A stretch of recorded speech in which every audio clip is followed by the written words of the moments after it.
When it comes to national media jabroni haircuts, Colin Cowherd is basically the prime meridian. He's the worst of the worst. He is the stereotypical national media, talk big, stir up controversy, even if it's not true, type of jabroni out there. And we creatively, very creatively, a lot of research went into this. We call him Colin Cowherd.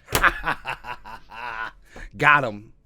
But respect. Cowherd actually had a very cogent take on the Minnesota Vikings in a segment where he was basically hyping up the Chargers as the next Bengals. Well, they got a head coach and they got a young quarterback and blah, blah, blah, blah, blah, all that stuff, right? But he, at the end of the segment, he went on a bit of a diatribe about the Minnesota Vikings and their outlook for the 2022 season and had a bit of a take. Let's get into it.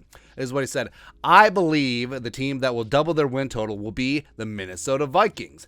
No, hold on. So first things first, I mean, the Vikings last year, they weren't garbage, right? Even though the whole was less than the sum of its parts, the Vikings ended up at 8-9 last year, right? So they were not a poverty, 4-win team, 5-win team, whatever. Despite all of their issues with the culture, with the offense, and especially with the defense, they still ended up with 8 wins. And they were in the playoff hunt right up until the second to the last week of the season. So blah, blah, blah, blah, blah. But again, I understand the spirit.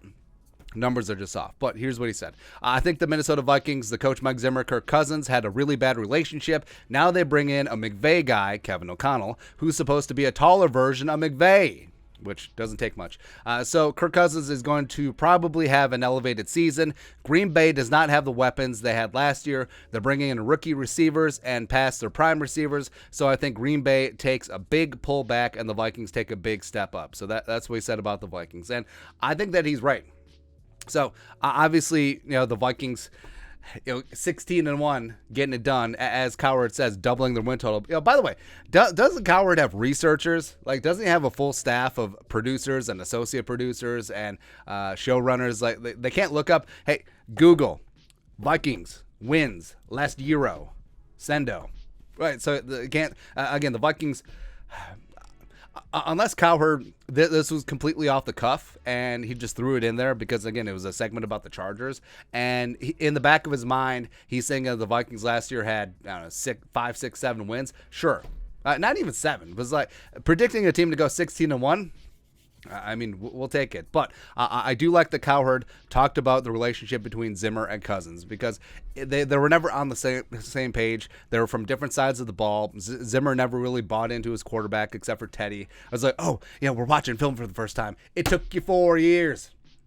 He's just ridiculous, man. And Kirk Cousins, he's worked with Kevin O'Connell before. He's had a good relationship with Kevin O'Connell. KOC, obviously coming from the McVay tree, even though Kevin O'Connell should get more credit for that offense. Whatever there. Also, he pointed out the Green Bay factor, and not all the national media jabroni haircuts are talking about the Green Bay factor. It's like, oh, Davante Adams, we can say now he's one of the best wide receivers in the National Football League. All of a sudden, he leaves, takes less money from the Raiders after the trade, and you don't think that the offense is going to take a step back?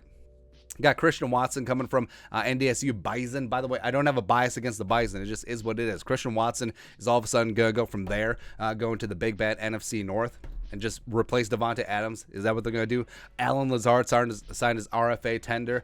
They also got Romeo Dubes, who I like, except is probably a ways away. And then they have the corpse of Sammy Watkins, who, Cowherd said, past his prime. Sammy Watkins never had a prime, even though he was the number 4 overall pick one season, right? But yeah, all the national media jabroni haircuts, except for Cowherd, are talking about how the Packers, they're going to win the division. They're going to have it wrapped up by week 12.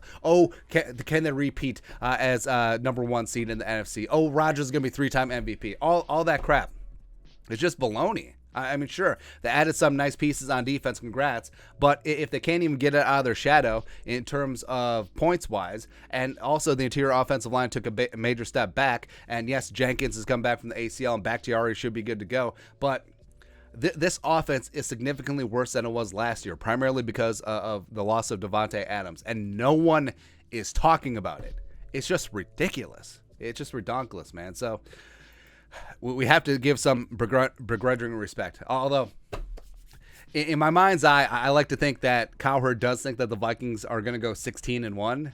I mean, just I understand the spirit of it. The Packers are going to take a step back. The Vikings will probably get 12, 13 wins, win the NFC North, and do some damage in the playoffs. And because he also outlines like, hey, half the teams every single year don't make the playoffs for the second year in a row. And I think the Vikings could be the team that makes the playoffs and weren't in the dance last year. And with Kirk Cousins playing in a quarterback-friendly offense with a head coach who's offensively driven this time, and the defense significantly improved and back again. So what's not to like?